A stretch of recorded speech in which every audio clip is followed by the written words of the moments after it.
Chris, good morning. Good morning. Hey, I got a question for you. How do I become a sleep expert? Because I think I already am a sleep expert. Some of us are kind of experts on our own sleep, but I think just watching thousands of patients sleep over the years and consulting with them and doing research has gone a long way. I can sleep any time, anywhere. It doesn't matter the noise. I have fallen asleep in the middle of rock operas. So with early morning shows like this, I'm sure you hear that all the time from people, the complaints of never having enough sleep. Well, yeah, you got to be up early for this kind of job, huh?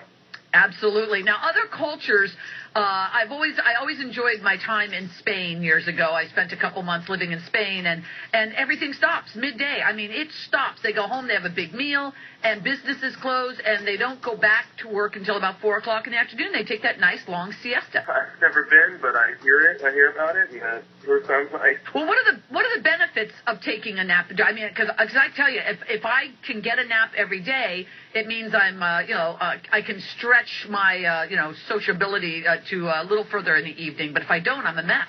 There's a lot of things to consider when thinking about taking a nap for, increasing your productivity, and not just the nap that you're taking because you're so exhausted. If you're so tired that you feel you're forced to take a nap, maybe you have an issue that ought to be looked at. But if you want to take a nap, what's called maybe a power nap, to maybe increase your productivity and feel refreshed, you can get back to work, back to doing whatever you're doing. The key is to maybe try to take that nap in the early afternoon, and not to let it go longer than 30 minutes or so. All right, so actually maybe set an alarm? Oh, yeah, definitely I would. And I would also make sure it's the kind of nap where you are going to be able to go to sleep quickly. If you're going to spend an hour trying to fall asleep just to get 30 minutes of sleep, you're now taking a big chunk out of your day just to increase your productivity, where you probably could have worked, on whatever you were doing for that hour and a half and gotten it done anyway.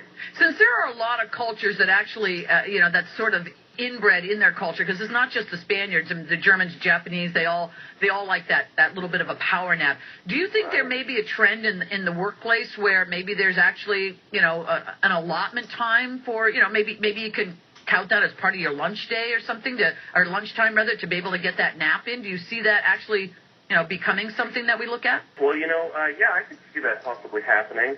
I think it would take some leadership and maybe some larger companies to show that it can be done and that it can increase productivity.